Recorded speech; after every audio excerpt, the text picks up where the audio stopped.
Nisim, everybody should be zochet. Yeah? Okay. Everybody should be zochet to many miracles. Let us see the Mishnah Kedosha on Daf Chavtet Amud Bet 29b. There are two Mishnayot. The top one, at the beginning of the wide lines. Lo yikov adam shosheret shel beitza. V'imalena shemen v'yitnena al pianer b'shvil shetehei min atefes. Ve'afilu hi shel cheres. Okay, so this person, he wants to conserve oil. He doesn't want to just pour in a lot of oil into his ner, into the cup that holds the wick, because maybe he won't end up using all that oil.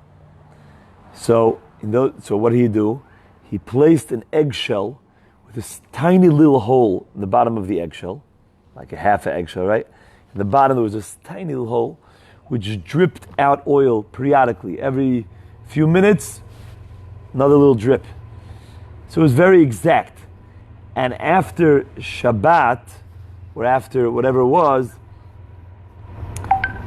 they would be able to conserve the rest of the oil.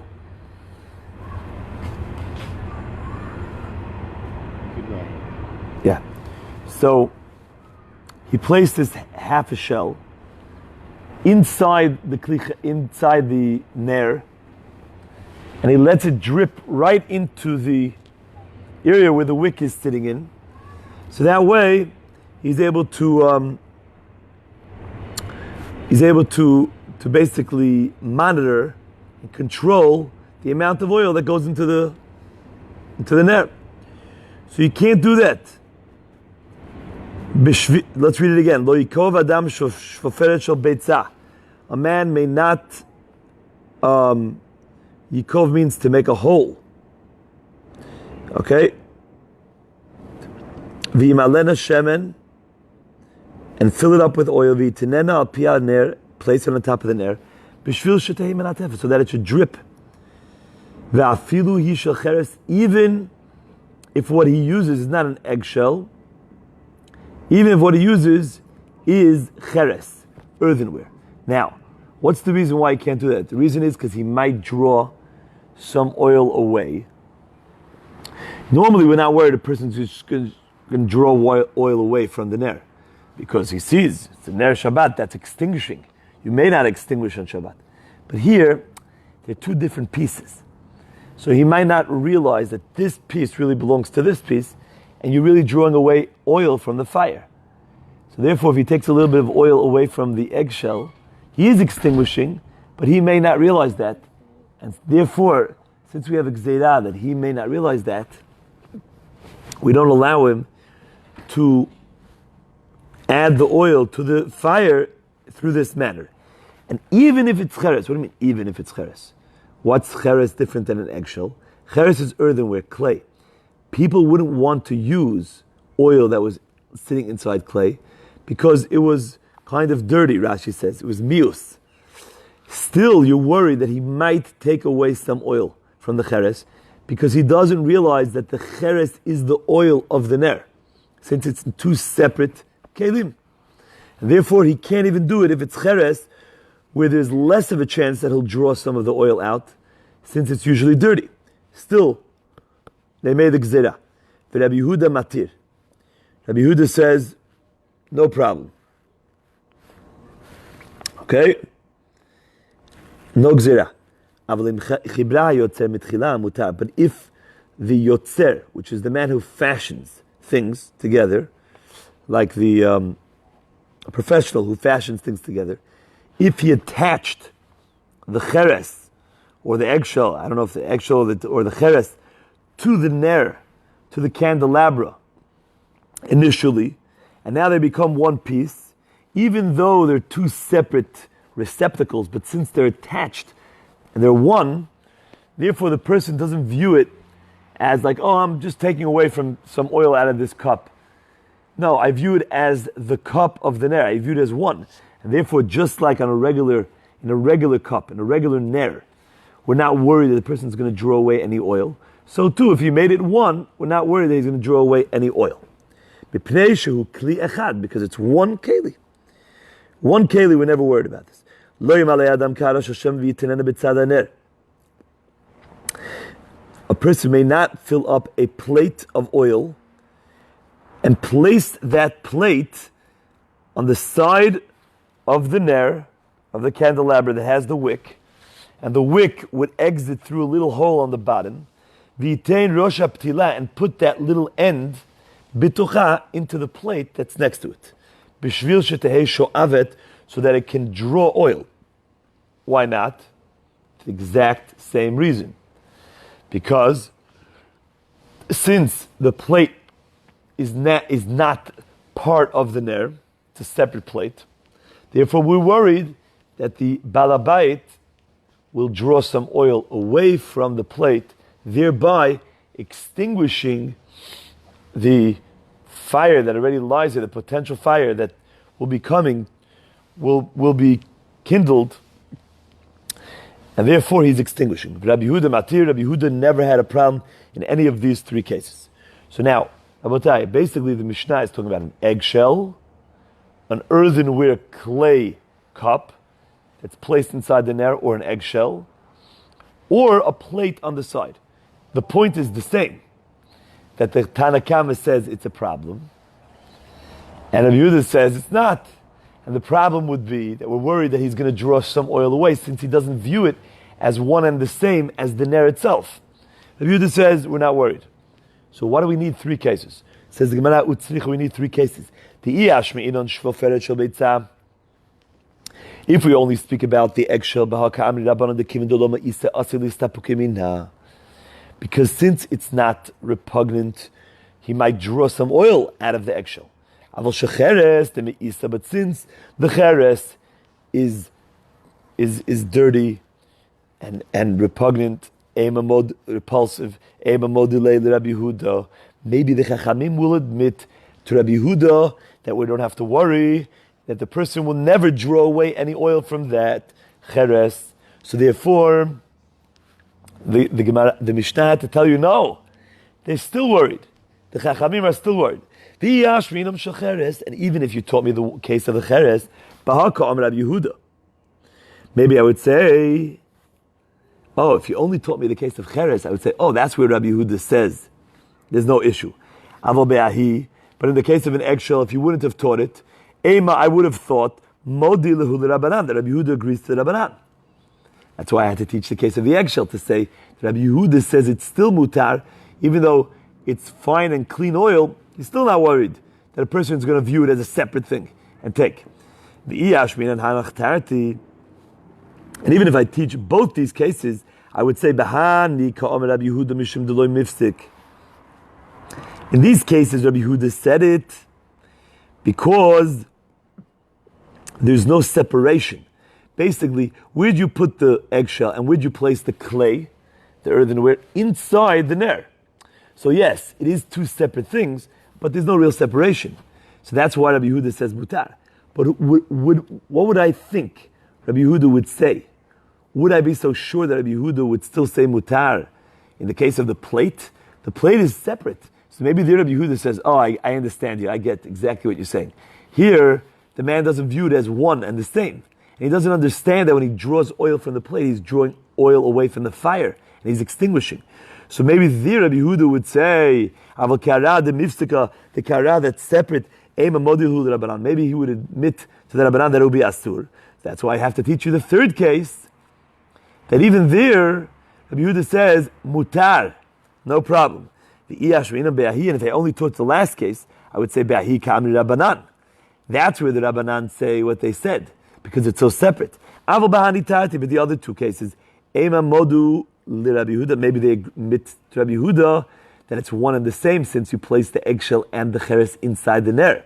Tzricha, that's why I have to say the first two cases as well, even though I said the third case, to teach me that the Rabbanan argue, and they say that it's asur, even though you placed it right inside. Okay. But if the fashioner fashioned it together, right, he soldered it, and he actually made one keli out of them, it's okay. Tana, we learned in a Braita, im chibra besid uv'charasit mutar. The Braita says, if you attached it with plaster or charasit, which is like clay, then it's okay. You attach the item, the eggshell or the cheres, with other cheres or with plaster, then it's okay. The problem is, ve'anan yotzer tanan. Our Mishnah didn't say if you did it. When you do it, it's a little bit of an amateur job. That would still be viewed, it sounds like, from our Mishnah, that would still be viewed as two separate things. And the guy might still do it, because he didn't do such a good job. Our Mishnah said yotzer, only if the fashioner, the professional does it. He knows how to do a good job. But the Braita says if he does it, if he attaches it, which one is it? So the Gemara answers, ma yotzer ke'en yotzer. Really the Braita is correct that it could be even the regular person, the guy that owns it himself. He doesn't have to be a professional. But our Mishnah is teaching you that he has to do a good job. He has to do it like the professional. Okay? It can't be an amateur job. It has to be a pretty good job. What that is exactly, I don't know. It has to be the way that the Yotzer does it. Okay? Basically, when a person would come to your house, would he think that it was done by you did it, or he thought you got it done by a professional? And what's the difference? Let's just explain that. What is the difference? The difference is if the professional does it, so he made it look like one. So I'm not going to touch that oil because that's the oil of the ner. It's one and the same, just like the regular nerot that my wife lights. I'm not going to touch because it's one. It's just oil inside the one cup. Okay? But if it was done like an amateur job, then it's still viewed as two cups, and the Chachamim are still worried that he's going to draw oil because thinking that they're two separate things. I'm not drawing oil away from the fire. I'm drawing oil away from the eggshell or the cheres that's inside the ner. The earthenware clay cup that's sitting inside the ner, but it's a separate thing. And therefore, the Chachamim are worried that he's going to extinguish the fire that way. And therefore, they made a gzera it's asur. Tanya, Omer Rabbi Yehuda,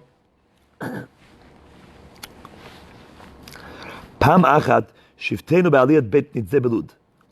We were once sitting in the attic of Beit Nitzeh. Belud, in Lud. Okay? Ve'eviu lanu shoferet shel beitzah. They brought us an eggshell.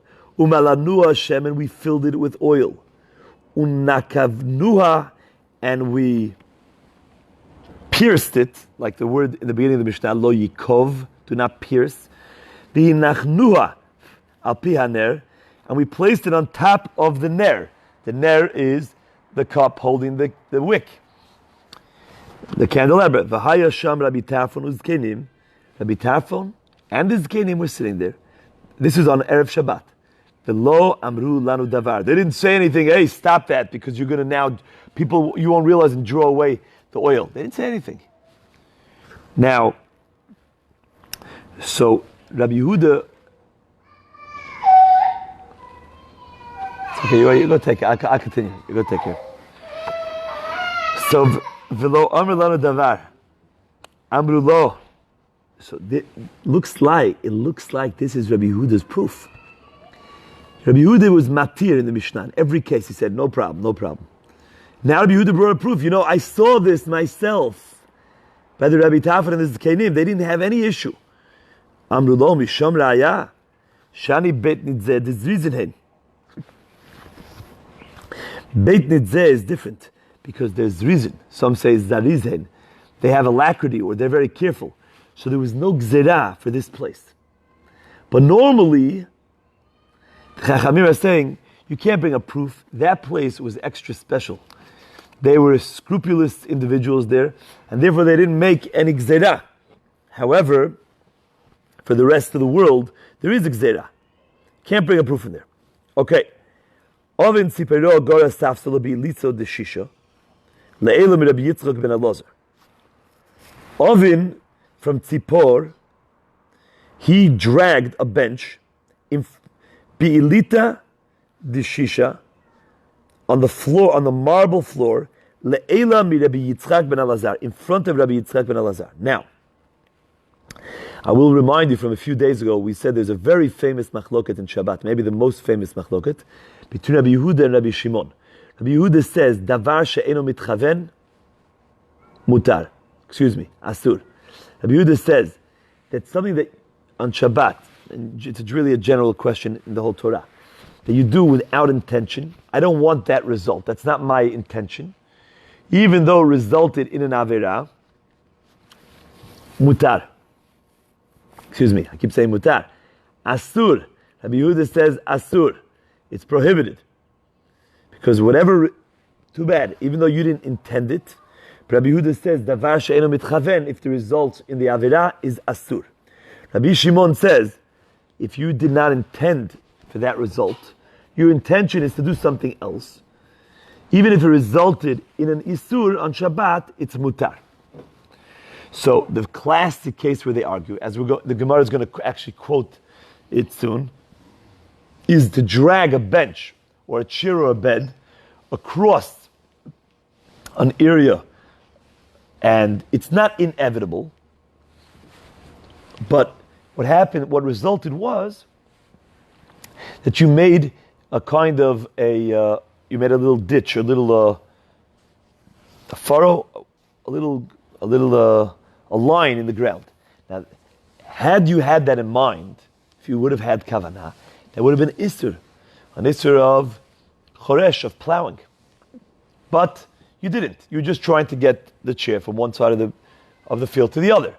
So there we have the machloket. Rabbi Yehuda says that's asur. Rabbi Shimon says that's mutar.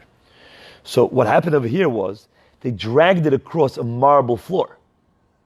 A marble floor. There's absolutely no worry, right? You're not going to dig. You're not going to plow into the ground, and therefore there shouldn't be an issue, right? But Rabbi Yitzchak ben Elazar, when he saw Ovin Sipero drag this across the marble floor, Amalei ishtuki lecha kedishtiku lechavraya Rabbi Yehuda nafik minei churva. If I'm quiet, the way Rabbi Tafan and the Zakanim were quiet, when Rabbi Yehuda filled up that eggshell, then a destructive, a churva means a terrible churban, something, a calamity will happen, meaning you're going to be transgressed and violate the isur of dragging a bench across a field. Why? Because if I don't say anything now, if I don't make exenet, and if I don't tell you you can't drag a bench at all, even across a shiny, nice marble floor, you'll end up, you say, oh, I remember he let me. He saw it. He didn't have an issue. He didn't say a word. So now I'm going to do it across my yard. And across your yard, we go like Rabbi Yehuda. So therefore, gzeira ilita deshisha atu ilita de alma. We have to make a gzeira for the floor of a marble floor, atu, because of a normal floor, which is made out of just regular, normal floors in those days in homes were earthen floors, right? So therefore, Rabbi Yitzchak ben Elazar said, I better not do what happened. I better not repeat the same mistake as Rabbi Tafan and the Zakanim. Rabbi Tafan and the Zakanim, they didn't say anything to Rabbi Yehuda. Why? Because it actually was mutar there. You were out then, but the reason why it was mutar with the eggshell was because in that place, Beit Din said, there was never a gzeira, because there is reason. They had alacrity. There was zariz. So they never made it. This whole Mishnah is gzeira, they never made over there. That's why they were quiet. And it was okay there, just like it's okay here on the marble floor. But what happened was, they should have said, look, Rabbi Yehuda, we'll let you do it over here because people here, there's no gzeira for them. They're extra special, scrupulous individuals. But you shouldn't do it here. Even here you shouldn't do it, even though they're careful. Because if we let you do it here, you'll end up doing it, which is exactly what happened. Rabbi Yehuda left this scene saying what he said in the Mishnah, that he was matir, that there's no issue, because he saw it. So therefore Rabbi Yitzchak ben Elazar says, I'm not going to let that happen again. So I'm making a gzeira on a marble floor, even though it's really it's a mutar, for a case of an earth floor where it's asur, because he went like Rabbi Yehuda. Okay.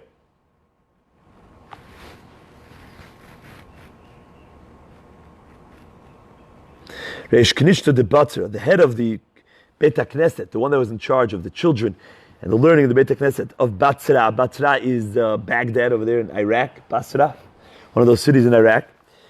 Gara Stafsal the Eila Mirabi Yirmiyah Rabba. He pulled a bench in front of Rabbi Yirmiyah Rabba. Amalei Kiman, Rabbi Shimon. So Rabbi Yirmiyah Rabba says, what are you doing? You're pulling a bench. Why are you pulling a bench? Because you don't have in mind to make a furrow in the ground? So you're going like Rabbi Shimon that says, Davar she'enu mitchaven mutar? Eimed am Rabbi Shimon bigdolim, to lo efshar. When did Rabbi Shimon say that it's okay when you don't have anything in mind?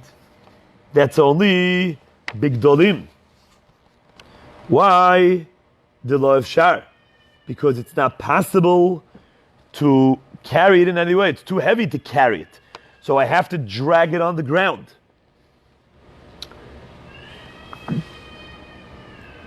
That's why he says, look, you don't have kavanah? Okay, it's mutar.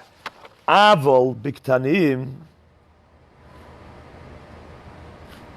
mi'amar. But on small, a little bench that you could have just lifted up, did he ever say his halacha? Even he said that even though midoraita it's mutar because you're not mechaven. But midrabanan, they didn't want you doing that. Unless it's not possible. So then you resort back to the doraita. The doraita you're not having, you don't intend, that's not your intention. So that's not the Aveirah. But midrabanan, if it's possible to lift it and not to do that, it's not mutar. So you shouldn't have done that now. Even according to Rabbi Shimon, there's no way out. Upliga de ula. This shita of Rabbi Yirmiyah Rabba that says that even Rabbi Shimon said there's an isud midrabanan when it's small, that argues with the way that Ula interpreted Rabbi Shimon. The Amar Ula machloket b'ktanim, ava b'gedolim divrei hakol mutar. Ula says the machloket Rabbi Yehuda and Rabbi Shimon, when you do something without intending for that result, if it's asur according to Yehuda or mutar according to Rabbi Shimon, is by small things. That's where Rabbi Yehuda says, oh, lift it. B'derabanan. And Rabbi Shimon says, there's no derabanan, they never made such a thing. It's fine. It sounds like that way would be that everybody holds really midoraita, it's okay. But bigdolim, but if it's large and you can't do it, divrei hakol mutar. Even Rabbi Yehuda holds it's mutar. Why? Maybe because Rabbi Yehuda agrees that midoraita, there's no isur davar shemin. It's only midrabanan. So where did Rabbanan make the gzera? By small things, but you can do it. But if it's too large or too heavy, it's mutar.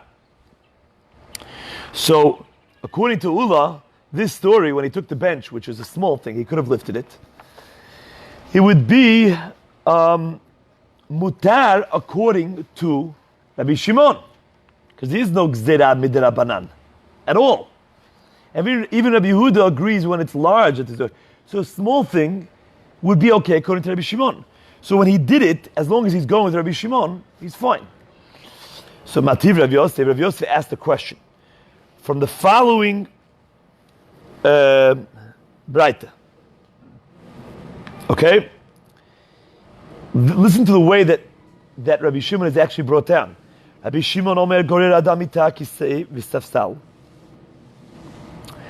U'V'Vad Shelo Yitchaven La'asot Chritz.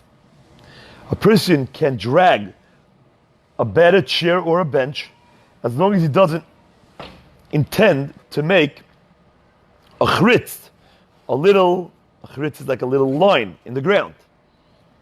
Katani gedolim, katani katanim. Now the problem is like this. It says gedolim and it says katanim. A bed is large. You can't lift a bed. You have to drag it. A chair is small. So now here it's saying that Rabbi Shimon is saying that is okay. Rabbi Yehuda says that's asur. So kasha l'tar value, says the Gemara. This is a problem for both opinions. Because Rabbi Yirmiyah bar Abba says that everyone agrees on small things, that it's asur, even Rabbi Shimon. But here we have Rabbi Shimon talking about a small thing. like a little chair, and he says it's okay. And Ula said that everyone agrees that on a large thing it's okay, even Rabbi Yehuda. But here Rabbi Yehuda is talking about the cases that Rabbi Shimon spoke about. He's talking about a large bed, and yet Rabbi Yehuda says asur. So either way you have it, Rabbi Yehuda, Rabbi Abba, or Ula, there's a problem here. So the Gemara says Ula mitaretz tamei, Rabbi Yimri Rabba mitaretz tamei. Each one answers it according to his reasoning. Ula mitaretz tamei mita dumi de kise. He says, what do you mean? It's not talking about a large bed. A large bed, Rabbi Yehuda would say it's mutar. He wouldn't argue with Rabbi Shimon over here. That bed was placed next to the case of chair because it's the same size. It's a little bed. Okay? Rabbi Yehuda, he says the opposite. He says the machloket is only by large things, but by small things, Rabbi Shimon agrees that it's asur.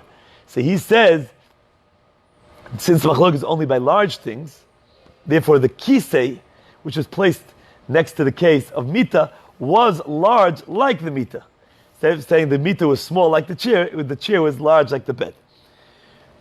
Kisei dum the mita. But basically what they're both saying is that the articles, the items in this Mishnah, in this Braita, where Rabbi Shimon and Rabbi Yehuda argue, are of the same quantity, the same size, either large or small.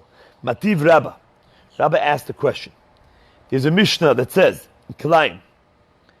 Kilayim is wearing prohibited clothing, mixtures of wool and linen. We learned about it the other day. You're not allowed to wear, and you're not allowed to even put it on if you have pleasure. If you're putting it on yourself as if you're wearing it, okay, then it's asur. Now what about if you're selling suits? Okay? You're peddling suits. Wouldn't be a bad idea these days.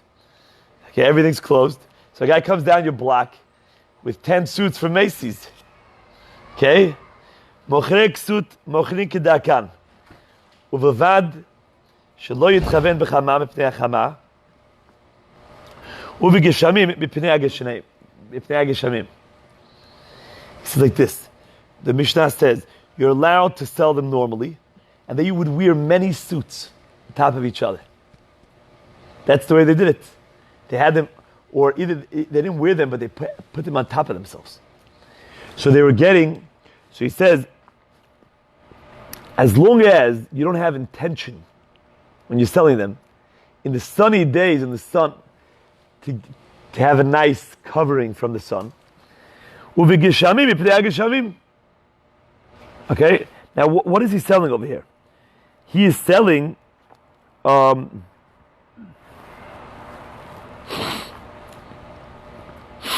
he's selling shatnez. Now why is he selling shatnez? I guess he's selling it to the goyim. So he's allowed to wear it as long as during the summer he doesn't have in mind that he intends to put this on also for the fact, to cover himself from the sun, to shield him from the sun. And in the winter, in the cold winter, to shield him from the rain and the cold. As long as you don't kavanah, this is Rabbi Shimon, by the way. That's Rabbi Shimon's shita. Because you're not mechaven. Once I don't have intention, everything is okay. That's nuin, mafshilin. And those who were tzanua, Reb Shmuley, that's nuin mafshilin b'makel. Yes, you're learning Torah early in the morning. Let's go, you ready? That's nuin mafshilin b'makel acharein. And the tznuin means the people who were very tzanua, modest. And Rashi says they were so kosher, shemachikin atzami kol lazus v'sayim.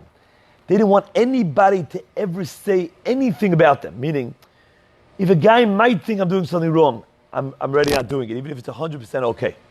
They were very special people. They had a stick. And they had this thing hanging off the stick. They didn't want to get near the shatnez. Because even though it's 100% mutar, according to Rabbi Shimon, but they didn't want people thinking that they did something wrong. So, the question is, what's the kasha? This is Rabbi Shimon over there. You see there was a way out. So it's compared to like a small little bench. Because what's the difference? A small bench is efshar. it's possible to be done in a way you carry it and you won't make the right. So this case is the same case because you see that there was a way to do it. The Tznuin had a way. They had the stick and everything was hanging off the stick. So that makes the case like small things which it's possible to get by the Avirah. V'chilo mitkaven shari, Rabbi Shimon lechatchila. And Rabbi Shimon says clearly that what? That even though it was small, and you're able to do it in a way that you're able to not violate this at all, because it's small. Small means you can lift it, and small in the other case would be, means passable. Possible to get around the Avirah, take a stick. And don't tell me it's too hard, because the Tznuin did it. So it's possible. And yet Rabbi Shimon says, if you don't want to be a big tzaddik like Tzanua, just do it, as long as you don't have intention to have pleasure from the clothing, and you're not being over. So we see that even there's no gzerah d'Rabbanan according to Rabbi Shimon. Rabbi Shimon doesn't agree to admit to Rabbi Yehuda that midrabanan, if it's possible, you have to circumvent and get around the Avirah. To Yufta, the Rabbi Yirmiyah Rabbah to Yufta, the Gemara says this shows that Ula was correct, that Rabbi Shimon allows it even when what, Abotai? When it's possible and it's easy to get around it, there's absolutely no problem as long as you don't intend. Okay, Rabotai. Most of the rest of today is Agadito. First, there's a little piece here. Let's learn the Mishnah Ketosha. Hamechabe et haner, mipnei shu mityareh, mipnei nachrim, u'mipnei listim. Someone extinguishes a fire because he is scared of the Goyim. We mentioned this before. Rashi brings down the Persians. They had a holiday. They said the only place that can have light tonight is in their place of Avodah Zarah. So it was dangerous to light a fire in your home that day. So if it was Erev Shabbat, now comes the night of Shabbat, and you're very nervous because they could kill you. So he extinguishes it. Or mipnei listim, or because of the thieves. Like the story with Rabbi Akiva, he's worried that if the thieves see that there's someone here in the forest or whatever, they'll come and attack. Or mipnei ruach ra'ah, or because of a bad spirit. And he wants to put it out. The others say that bad spirit means mara shchora, depression. Okay? Some sort of depression, sadness. And when he doesn't see the fire, it's very pleasant for him. If he sees light, he has a ruach ra. People have that with migraines, right? They have to get in total darkness. But over here it seems like either a spirit comes when there's light, or depression when he sees light. When it's total darkness, he's happy. Okay? So it's kind of dangerous, I think, for this demon to attack him, or to darkness or this depression. Then, or because of a sick person, he needs the light off. That is sheyishan, that he should be able to sleep. Patur. If he does this, let's say he does it because he forgot that it was Shabbat, he's patur from bringing a chatat, which means he didn't violate, he didn't transgress the avirah of the Torah of extinguishing. Okay? He has a good excuse. Because it's dangerous. Pikuach nefesh. Kichos ala ner. Chas means like he worries, he cares. And why does he extinguish it on Shabbat? Because he's worried, he wants to save the ner. The ner is the cup that holds the oil. And he sees it's getting ruined because they're lighting too much candles in there. I don't like this. The fire is on, too hot in there. It's ruining the cup. So since he cares about the cup, he puts it out. I'm going to save money. Kichos al hashemen. If he's chas on the oil, He wants to preserve oil, so he puts out the fire. Kichas ala ptila, or he's worried about he wants to preserve the wick, chayav. Now, there he has to bring a korban chatat, which means if he forgot that it was Shabbat, and he did it, but he did it because he's basically he wants to preserve his money, right? Good Jew. And he wants to save him some money. There, we tell him, chayav, that was you extinguish fire. And you don't have an excuse of pikuach nefashot or anything. So, chayav. Rabbi Yossi poter b'chulan chutz min ha'ptila mipnei shehu oseh pecham. Rabbi Yossi says they're all patur. Why? Because Rabbi Yossi, we're going to see, he follows the shita of we'll see in a second,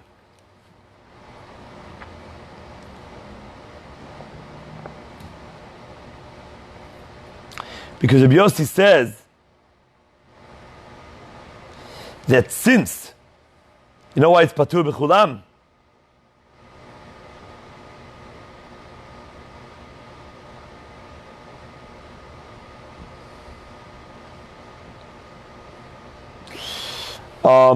So we'll see in the Gemara, because it's seemingly, we're going to see right now in the Gemara, it's a malacha she'ena tzricha legufa. It's not needed for itself. And you'll understand that right when we begin the Gemara. I just want to tell you, I think they stay over from the Vilna Gaon.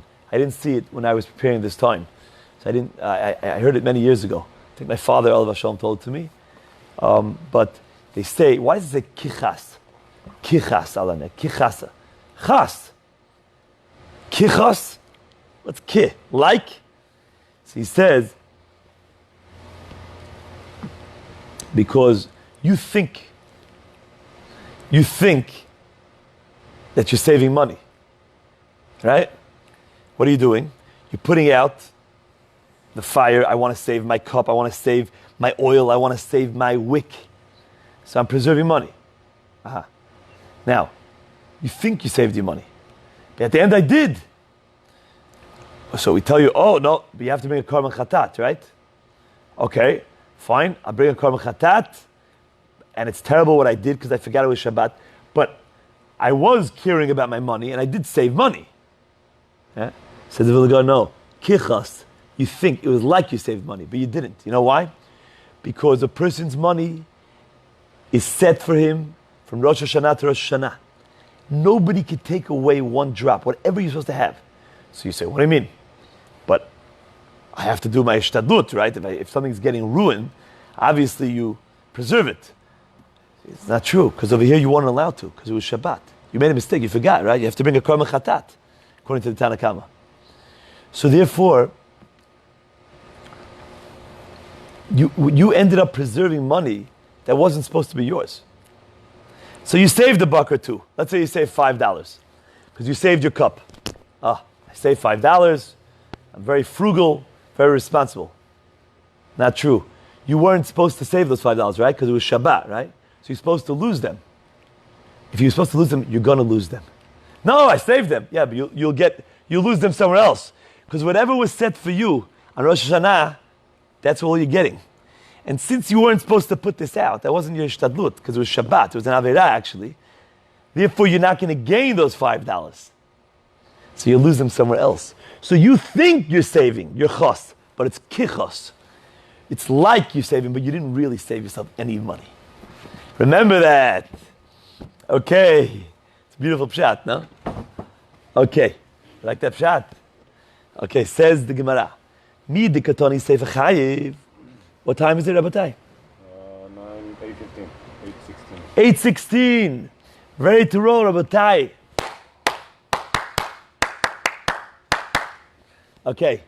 To get everybody up over here. Yaakov, would you do me a very, very big favor? Okay. These are the two favors. Bring me, you have that Purell around in the house? Yeah. Thing that you pump? No, the one with the alcohol where you press it and clean your hands. That I have in the car.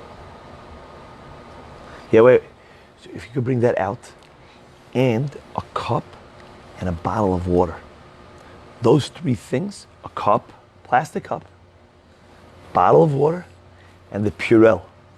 Thank you very, very much, okay? Appreciate it. Says the Gemara, Mi dekatoni seifa chayiv, shma mino Rabbi Yehuda hi. The seifa, what did the seifa say, Rabbatai? This is very easy Gemara, and we're about to get into Agadah in about 2 minutes. So the Gemara is like this. What did the seifa say? It said that if you did it, because you were trying to conserve your money and your shemen, your ptila, you're chayav. Now, this is a great, listen to this yisod. Why are you putting it out? Are you extinguishing it for the sake of fire? What do I mean by that? Every melacha, there's something called o malacha hatzricha legufa. Every melacha has to be done for itself, for the purpose of that, which means, let's say I dig a hole. Okay, I'm not digging the hole to make a hole, but rather, don't get this mixed up with Eino Mitchaven, with what we just learned, with not having intentions to do that act. Here, I intend to make a hole. Not like the case of when I'm pulling the chair across the yard. I want to make a hole. I take my shovel on Shabbat and make a hole. Choresh, you just plowed. You had intention. Yeah, but the guy didn't want to make a hole. It's not what he wants. He actually wants the earth. So he's doing the malacha, but not for the purpose of the malacha. This is a new issue. Another machloket between Rabbi Yehuda and Rabbi Shimon. Okay, now it gets you a little mixed up between the two. What's it? Eino mitchaven and eino tzricha legufa. Eino mitchaven means I don't want to make a hole at all. Oh, I made a hole? Oh, I dragged it across the yard? Oh, I made a hole. But that's not my intention. I didn't care for the hole at all. I did not want to do that act. I just wanted to get this from point A to point B. Then you have a second case here. I want to make a hole. Why do you want to make a hole? Because I want earth. Oh, so you don't want the hole for the hole. You want to make the hole, you want to dig for the earth. Oh, lay down over here if you don't mind. Toda Rabbah. Should be blessed. Thank you very much. Rabbi, give me half a second, everyone. So now what happens is like this.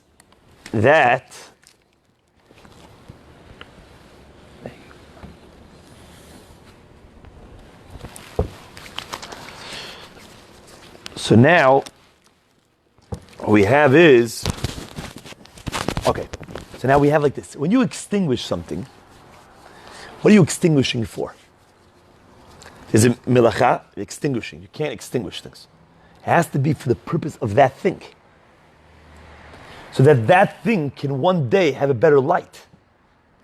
But if I extinguish something because I want to save oil, do this, do that, that's called a melacha she'ena tzricha legufa. I'm not extinguishing it for this item right here. Okay? So now, what happened over here?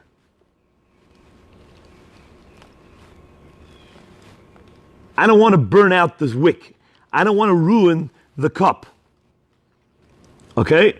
The only type of extinguishing that is for the purpose of kindling of the item itself is when you're making a coal. Or when you extinguish, when you're singeing. Singeing is the act we said last night, hivhuv. When you make a wick and you really want to make it light nicely, what you do is first you light it up and you singe it around, you get it all black. And then you go, whew. Why'd you just put it out? You put it out, not for something else, for it so that it should light beautifully. That's called melacha tzricha legufa. But in all the other cases, that's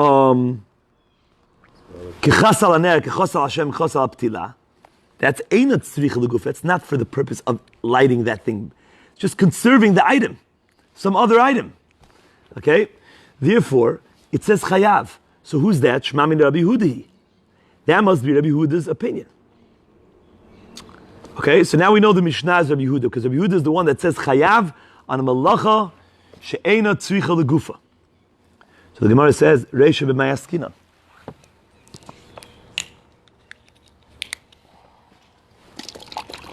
So what is the reisha speaking about? Says the Gemara. What does the Resha say? Let's go back to the Resha. It says if you put it out for the goyim, for the thieves, in the days of their Yom Tov, of their holidays, for the chole that wants to sleep, there you're patur. So the Gemara says, if it's a chole that is sick, in danger of his life, that's why you have to put it out, so he should be able to sleep, because his life is endangered. He needs to go to sleep. Otherwise, so why does it say patur? Patur means, in the whole Shabbat, we already learned that the first day. Okay, you don't have to bring a korban chatat, but midrabanan, asur. It's not asur, mutar. It should say if it's for a chole, it's mutar. Okay, so what are you going to say? Okay, so I guess it's not a chole that his life is in danger. What type of chole is it? It's a chole she'en bo sakana. He's sick, okay, but his life is not endangered. So chayav chatat mibayilei. So why is he patur? Why is he patur? Can you tell me why he's patur? He wants to go to sleep. If he doesn't end up sleeping, his life is not in danger. You go ahead, you forgot it was Shabbat, and you put out the fire. You extinguish it. Now, what did you just do now? The only way that you just violated, you did kibui. So why are you patur from chatat? The answer is, you're going to say, because it's not to make it a better light. It's just for that guy to be able to sleep. Oh, so it's not tzrich legufa, that's why I'm patur. That's Rabbi Shimon's opinion. So the Reish is now Rabbi Shimon, but the Seifa we just proved before is Rabbi Yehuda. What's going on over here? Once I told you that the Seifa, the end, that said all those cases when you're trying to conserve is Rabbi Yehuda, that says chayav, so then the Reish should have been chayav as well. You got the question? It's a beauty question. Baruch atah Adonai Eloheinu melech haolam she'akol na'im b'dvarei.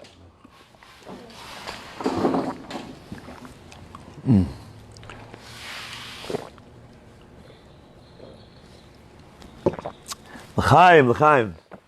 Yeshuas, everybody should have Yeshuot, Nistim v'niflaot. So the Gemara is like this. So it's a great kasha. If you hold melacha she'eina tzricha legufa, is chayav, as we see in the end of the Mishnah, when you're conserving, so that the beginning of the Mishnah should also be chayav. Why is it patur? So the Gemara says, no, the olam b'chole sheyesh bo sakana. Really, it's talking about a chole that's in danger. Uvedinu delitni mutar, and really you shouldn't have said patur, it should have said mutar. The idea the ba'ila mitni sefer chayav, since the end of the Mishnah says chayav, because it's going right. So Tananami Reisha Patur. So therefore we want to use the same language, same format. We say Patur instead of Chayav, the contrast. V'hadatani Rabbi Osher im b'shvil hachodesh yishan lo yechabeh. Rabbi Osher taught a braita like this: if it's for the choleh that wants to sleep, lo yechabeh, don't extinguish it. V'im kiba patur, and if you do, you're patur. Aval asur, but it's asur. So that braita must be b'cholah she'em bo sakana. So therefore that's why it's asur midrabanan. You shouldn't do it. But if you did it, you're patur, because it's a malacha she'ena tzricha legufa. V'Rabbi Shimoni, which holds that by malacha she'ena tzricha legufa, you are patur. Okay.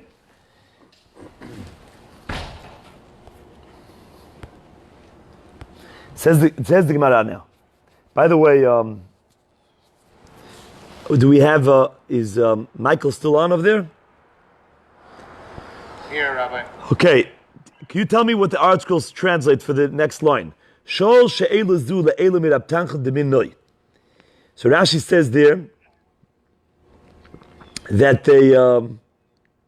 they asked this question in front of Rab Tamchun demin noi. Do you have it on page Lamid Amud Aleph?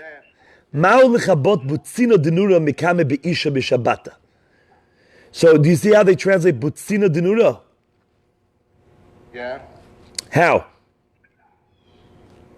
It says, is it permissible to extinguish a lit candle for the benefit of a seriously ill person? Right.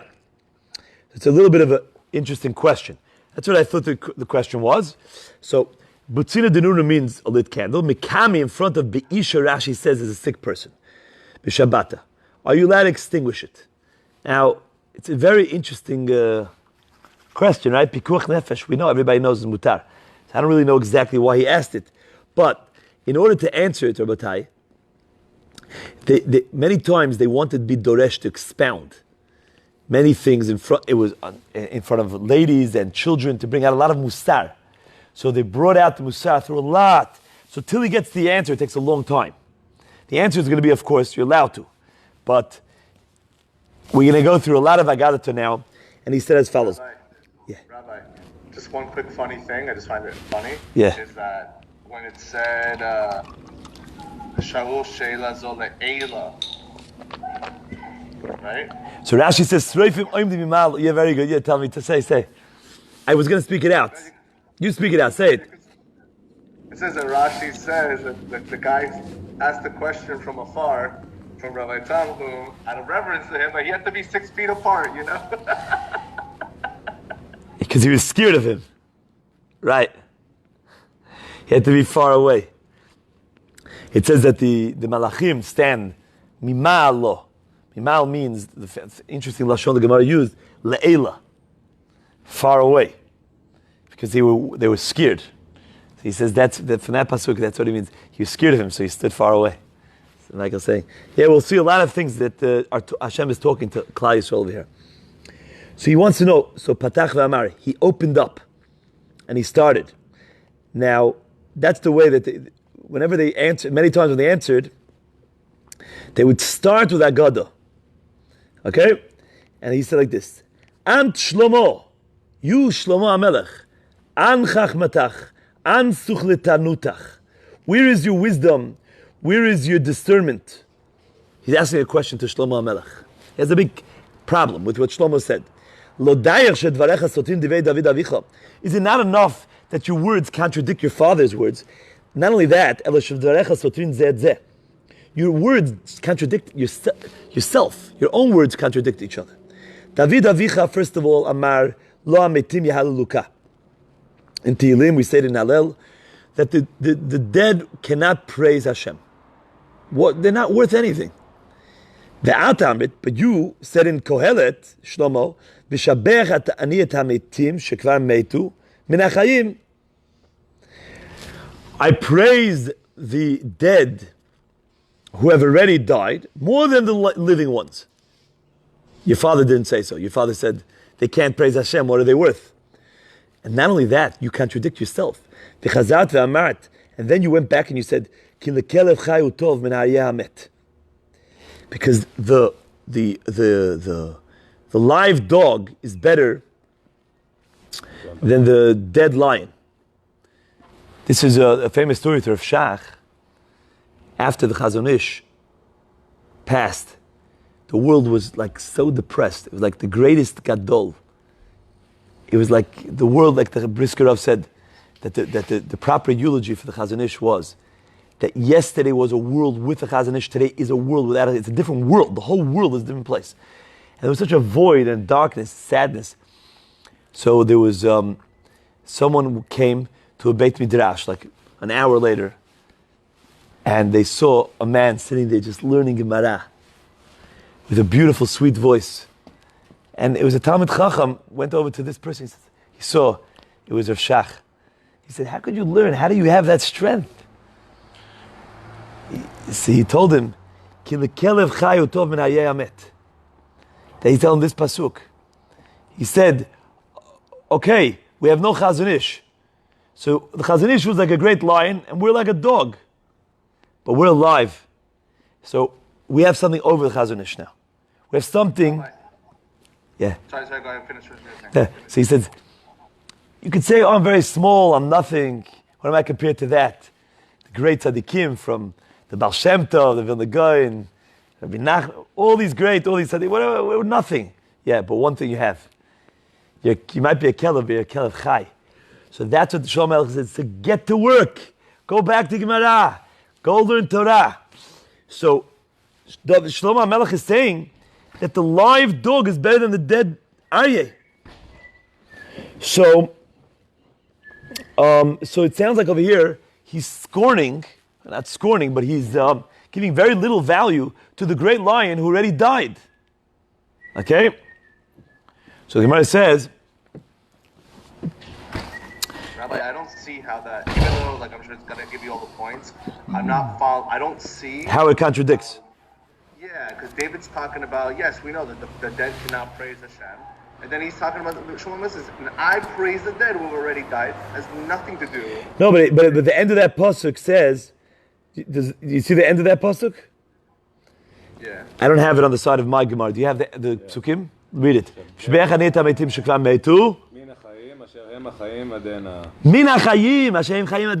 More than the live people who are still living. The end of the pasuk is the main thing. I'm not just praising them. They're better off than the dead. And then the next time he says, even the live dog is better than the dead lion. So you see that a dead lion is nothing. Even though he was a lion, even a dog is better than you because the dog is alive. So which one is it? You see the contradiction? Should I speak it out clearly? Yeah. I got it. Got it? So the Gemara says, I lost the place, sorry. Oh, look, Kasha. When David HaMelech said that the dead can't praise Hashem, this is what he meant. A person should get very busy with Torah and mitzvot before he dies. Because once the person dies, he's going to cease from learning Torah and mitzvot. There's nothing left to do. Hashem will not have any satisfaction from him. The next world is just to receive. The Vilna Gaon, right before he died, the last minutes, he held up in his bed his tzitzit, and he started to cry. And he was about to cash in on the Vilna Gaon's Olam Haba. He knew what he was getting. We're excited about his Olam Haba. He knew much more about it. He knew he was able to see it already, I'm sure. And he should have been like going peacefully to Olam Haba. But he started to cry and he said, with a few little kopecks, with a few pennies, I can buy these little strings made out of wool. And I'm able to serve Hashem. And now I'm going to a place, it's so easy to serve Hashem here. And now I'm losing it. I'm losing my grip. I can't serve him anymore. I can't bring him any more satisfaction. So that's what David HaMelech is saying. That you should, in Yiddish, you say, chaparayim. Grab hold of the moment. Don't waste time. Time is the most precious commodity. Because after a person dies, even though he's going to go to Olam Haba, the greatest world, but you can't bring satisfaction to Hashem anymore. Whatever you do here, that's it. So that's what David HaMelech was saying. That's what Rabbi Yochanan explained. Another pasuk in Tehillim, it says, "B'meitim chafshi." When they die, with the dead ones, they're free.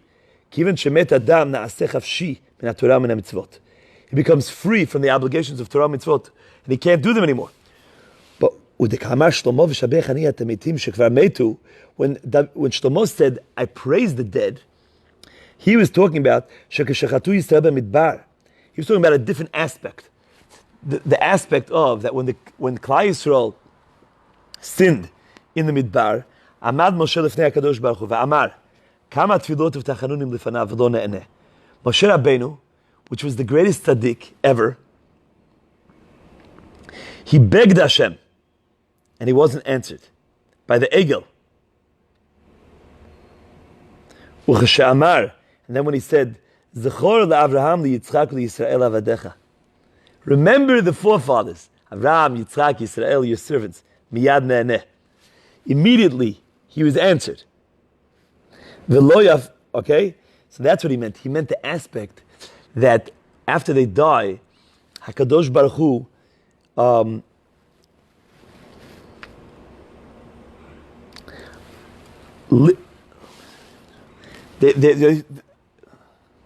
they become greater than when they were alive.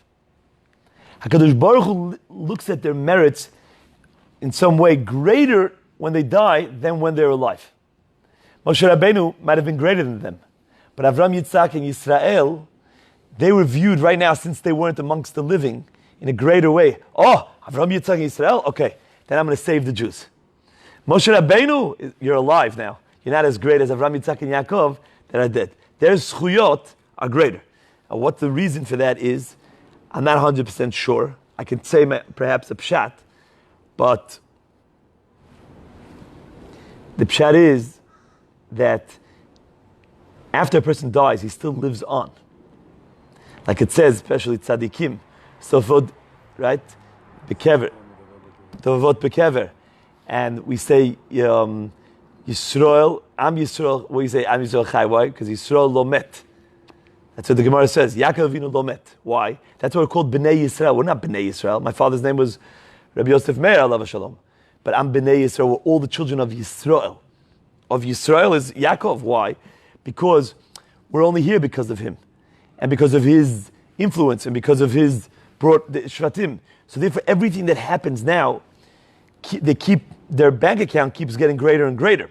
So even though they're not able to do more, like David HaMelech said, Lo ametim yahaluka, but their bank account keeps getting greater because of everything that they caused keeps getting greater and greater. And therefore their merits pile up. And that's why when they're meitim, v'shabech ani et ha-meitim, shekvar meitu, they have more merits, perhaps. Okay. דבר אחר, another pshat, מנהגו של עולם בשר ודם גוזר גזירה, ספק מקיימין אותה, ספק אם מקיימין אותה. This is a new answer. A governor who is made of flesh and blood, he decrees something. Are they going to keep it or not? You never know. People do listen, people do social distancing, they don't do social distancing, they go to Publix, they don't go to Are they listening to this guy DeSantis? Are they listening to Trump? Today, it's a safek. He hopes. And even if they keep it, they only keep it if he's alive. Once the king dies, he has no power, they're not going to listen. But Moshe Rabbeinu, he was gozer many gzerot. V'tikein kama takanot. And he was mitaken other takanot. Rashi brings down, the one that Rashi brings down is that the 30 days before Yom Tov, you should learn Hilchot Yom Tov. He brings that down right here. V'kayamotem leolam uleol meolamim. HaKadosh Baruch Hu should hear this. And they live on forever and ever. We're still learning Hilchot Pesach 30 days before. The minhag is to start it on Purim, right? There's a minhag. Well, the person that made this up is long gone. Thousands of years. But we keep it. So therefore we say, V'shabeach ani et ha-meitim shekvar meitu.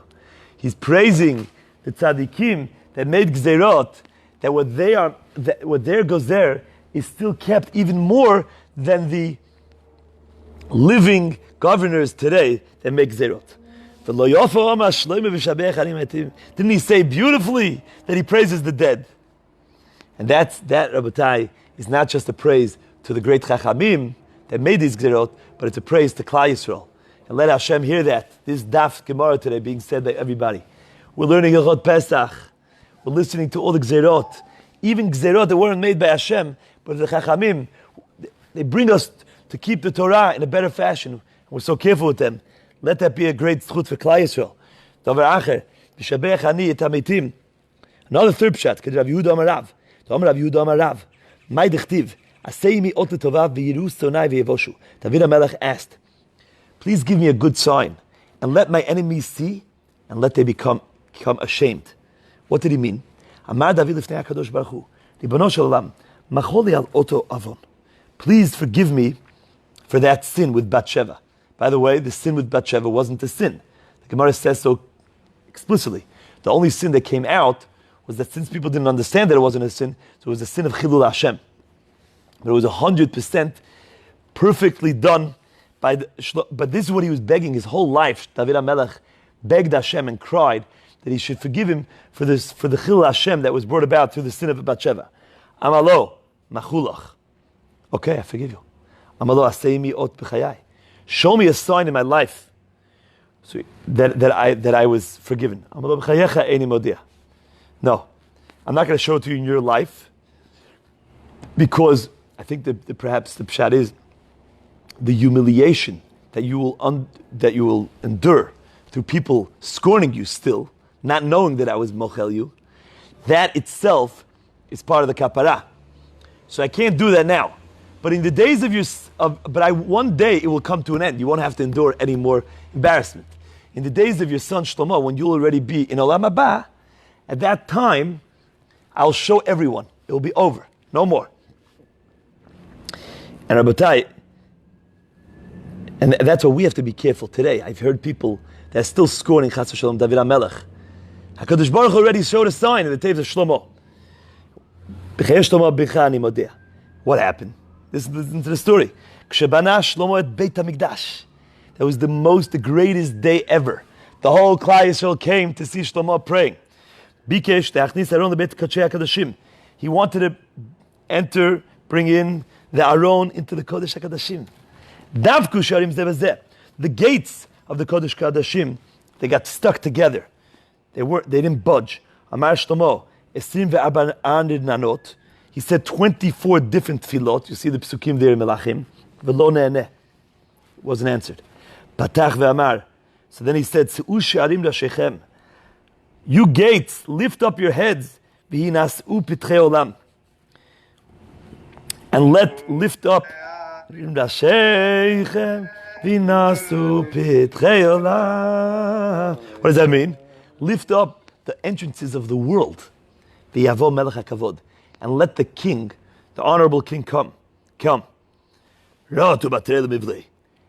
gates ran after him to swallow him. They wanted to swallow him. Amru, they said,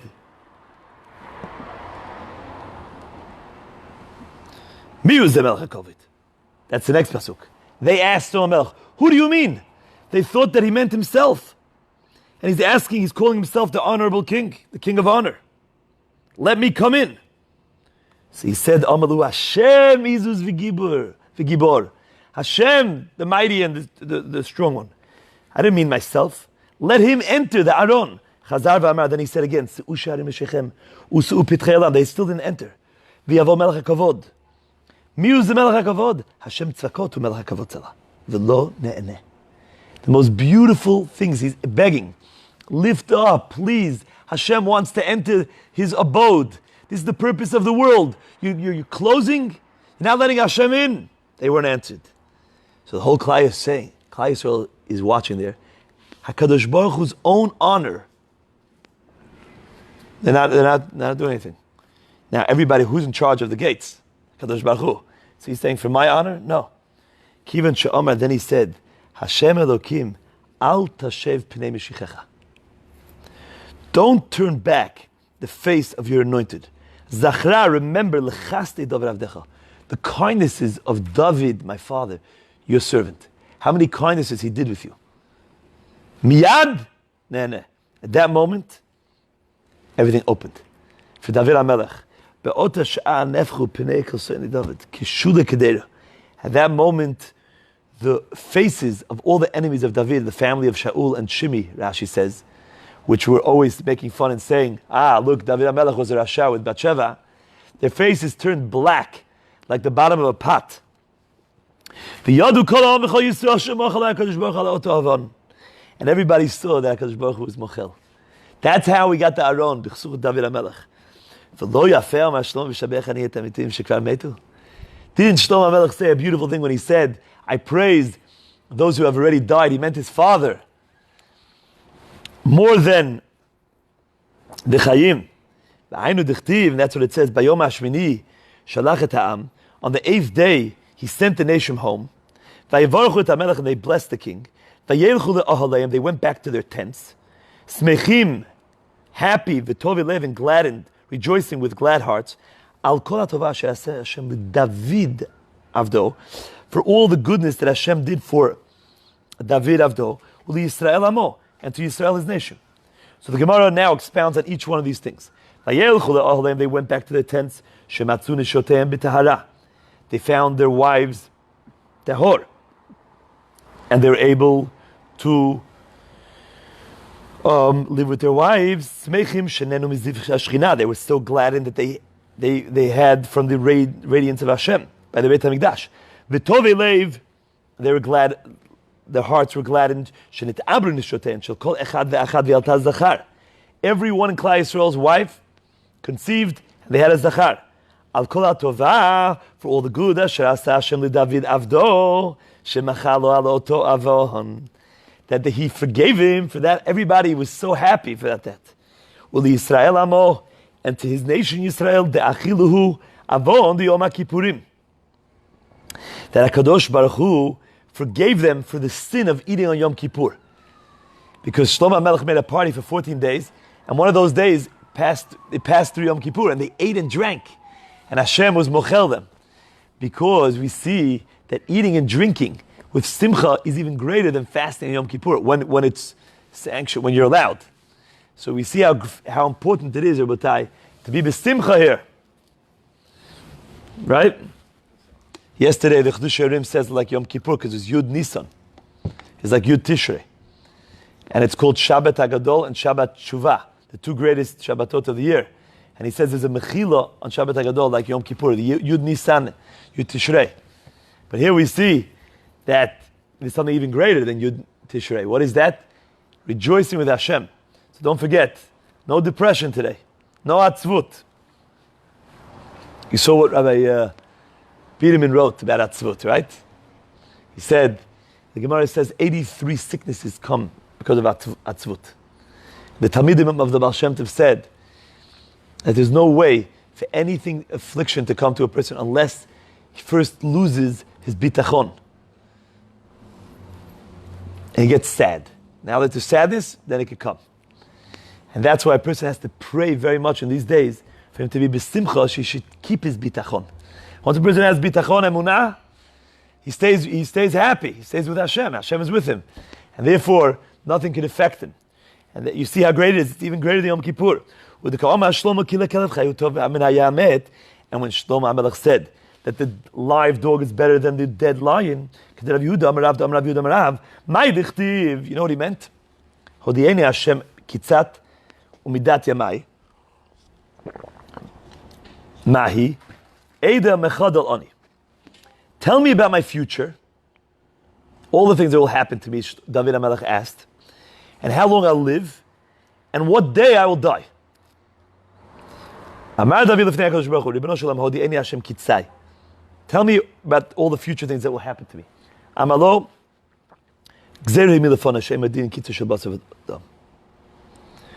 we don't tell a person what's going to happen to him. Umidat yamai, mahi. Tell me when I will live until. David HaMelech said, it's a gzera before me. It's a decree. We don't tell people. Let me know at least what day of the week. Amalo, b'Shabbat tamut. Shabbat you'll die. Amud be'echad b'Shabbat. Let me die on Sunday. Not Sunday, Yom Rishon, I should say. Be'echad b'Shabbat. Why? So Rashi says, so that they'll able to be busy with the mate and with the hespedim. They won't have to leave it there. Okay? So, Amalo, no. Kitov yom b'chatzerecha me'elef.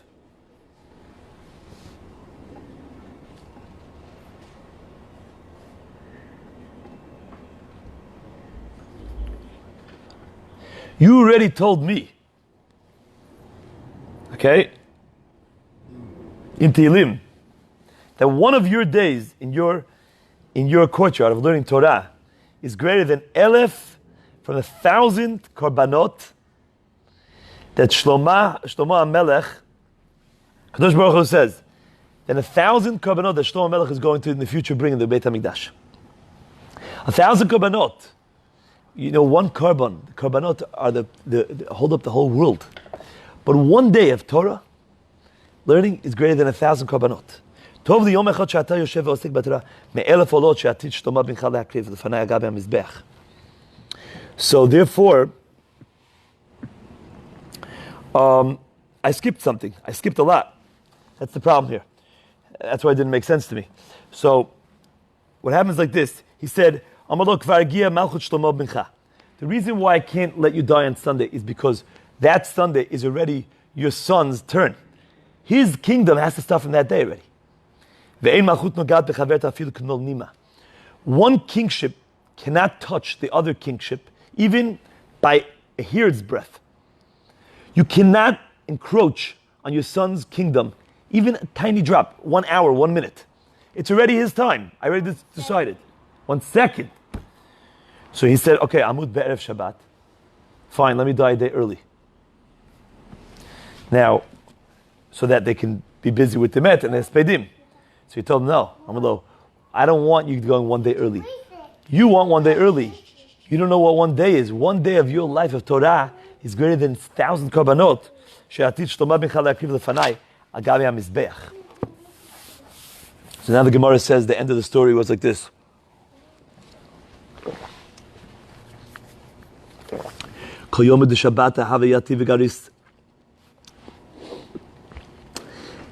Every single Shabbat, he sat and learned Kula Yoma, the entire day. Didn't take even 1 second of a break.